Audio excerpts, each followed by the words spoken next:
ଜୟ ଜଗନ୍ନାଥ ଦର୍ଶକ ବନ୍ଧୁ 2026 ମସିହା ସାବିତ୍ରୀ ବ୍ରତ ମେ ମାସ 16 ତାରିଖ ଶନିବାର ଦିନ ତୁଲା ରାଶିର ବ୍ୟକ୍ତିମାନଙ୍କ ପାଇଁ ଗ୍ରହମାନଙ୍କର ସ୍ଥିତି ଏହାର ପ୍ରଭାବ ବେଶ ଗୁରୁତ୍ୱପୂର୍ଣ୍ଣ ରହିବ ଓ ଆପଣଙ୍କ ଭାଗ୍ୟ ବଦଳାଇ ଦେବ।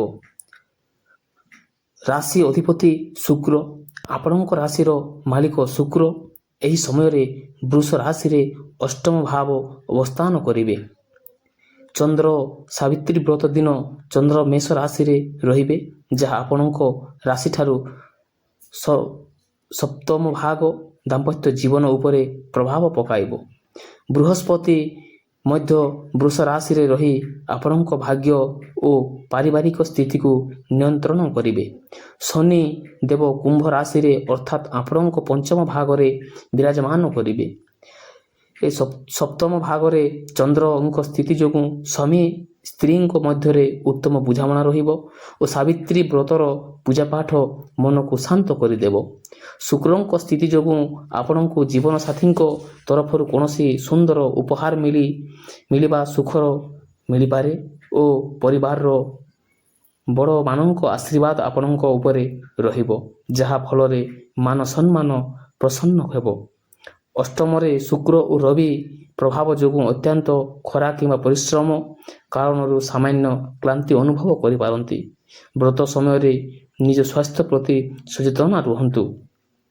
ସାବିତ୍ରୀ ବ୍ରତ ଦିନ ମା ସାବିତ୍ରୀ ଓ ଯମରାଜାଙ୍କ ପୂଜା ସହିତ ମା ଲକ୍ଷ୍ମୀଙ୍କ ଆରାଧନା କରନ୍ତୁ। ତୁଲା ରାଶିର ବ୍ୟକ୍ତିମାନେ ଶୁଭ ଫଳ ପାଇଁ କୌଣସି ଗରିବ ମହିଳାଙ୍କୁ ଶୁଭ୍ର ରଙ୍ଗର ବସ୍ତ୍ର କିମ୍ବା ଚାଉଳ ଦାନ କରିବେ। ସନ୍ଧ୍ୟା ସମୟରେ ଘିଅ ଦୀପଟିଏ ଜାଳି ପରିବାରର କଲ୍ୟାଣ ପାଇଁ ପ୍ରାର୍ଥନା କରନ୍ତୁ। ଏବେ ଜାଣିବା ଦର୍ଶକ ବନ୍ଧୁ, ତୁଲା ରାଶିର ଭାଗ୍ୟ। ତୁଲା ରାଶିର ବ୍ୟକ୍ତିମାନେ ବାହାରକୁ ବହୁତ ଧୈର୍ଯ୍ୟବାନ ଓ ଶାନ୍ତ ଦେଖାଯାଆନ୍ତି, କିନ୍ତୁ ଗତ କିଛି ଦିନ ହେବ ଆପଣଙ୍କ ମନ ଭିତରେ ଅନେକ ଦ୍ୱନ୍ଦ୍ୱ ଚାଲିଛି। ଆପଣ ନିଜ ସମସ୍ୟା ଅନ୍ୟକୁ ଜଣାଇ ନାହାନ୍ତି। ଆପଣ ଅନ୍ୟମାନଙ୍କୁ ସାହାଯ୍ୟ କରିବାକୁ ଭଲ ପାଆନ୍ତି, କିନ୍ତୁ ଯେଉଁମାନଙ୍କୁ ଆପଣଙ୍କ ସବୁଠାରୁ ଅଧିକ ଭଲ ପାଆନ୍ତି ସେମାନେ ହିଁ ଆପଣଙ୍କୁ ବୁଝିବାରେ ଭୁଲ କରନ୍ତି। ଆପଣଙ୍କ ଭଲ ପଣିଆର ଅନେକ ଲୋଭ ପାଇ ଫାଇଦା ଉଠାଉଛନ୍ତି। ଆପଣ ସବୁବେଳେ ଠିକ୍ କାମ କରିବାକୁ ଚାହାନ୍ତି, ସେଥିପାଇଁ ଛୋଟ ଛୋଟ କଥାରେ ମଧ୍ୟ ନିଷ୍ପତ୍ତି ନେବା ଆପଣଙ୍କ ପାଇଁ କଷ୍ଟକର ହୋଇପଡ଼େ। ଆପଣଙ୍କୁ ଲାଗୁଛି କି ଜୀବନରେ ଏବେ ବଡ଼ ବଡ଼ ପରିବର୍ତ୍ତନ ଆସିବାକୁ ଯାଉଛି। ଆପଣଙ୍କ ପାଖରେ ଏମିତି ଅନେକ ପ୍ରତିଭା ଅଛି ଯାହାକୁ ଆପଣ ଏପର୍ଯ୍ୟନ୍ତ ଦୁନିଆ ଆଗରେ ପ୍ରକାଶ କରିନାହାନ୍ତି। ଯଦି ଆପଣ ନିଜ ଉପରେ ବିଶ୍ୱାସ ରଖିବେ, ତେବେ ଆଗାମୀ ସମୟରେ ଆପଣଙ୍କୁ ବହୁତ ସମ୍ମାନ ମିଳିବ। ଦର୍ଶକ ବନ୍ଧୁ, ଆପଣ ସମ୍ପର୍କକୁ ବହୁତ ଗୁରୁତ୍ୱପୂର୍ଣ୍ଣ ଦିଅନ୍ତି। ଆପଣ ଜଣେ ଏପରି ବ୍ୟକ୍ତି ଯିଏ ବନ୍ଧୁତା ପାଇଁ ଯେକୌଣସି ସୀମାକୁ ଯାଇପାରନ୍ତି, କିନ୍ତୁ ଆପଣଙ୍କୁ ସେହି ସମ୍ମାନ ସ୍ତର ଭଲ ପାଇବା ବହୁତ ଭଲ ଲୋକଙ୍କ ଠାରୁ ମିଳେ। ଦର୍ଶକ ବନ୍ଧୁ, ସାବିତ୍ରୀ ବ୍ରତ ଦିନ ଆପଣ ପାଞ୍ଚଟି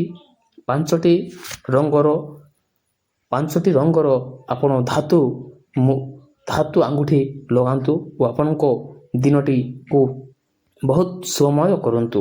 ସାବିତ୍ରୀ ବ୍ରତ ଦିନ